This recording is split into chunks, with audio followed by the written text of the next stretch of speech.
నిన్నే చెరుపు దుష్ట శక్తికే జీవమిచ్చిన యుగ యుగాలు తననే ఒంటరిగా ఉంచావుగా.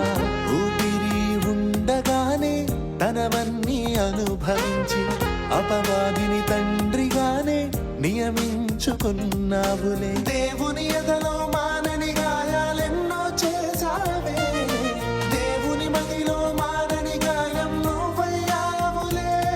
విడిచావులే మరిచావులే నీ తండ్రిని, విడిచావులే మరిచావులే నీ తండ్రినే. నీ కొరకేలే ఎంతో చేశాడులే, నీ కొరకేలే ఎంతగా అలసి ఉన్నాడులే. నీ కొరకేలే దేవుడు చేశాడులే, నీ కొరకేలే అంతగా అలసి ఉన్నాడులే.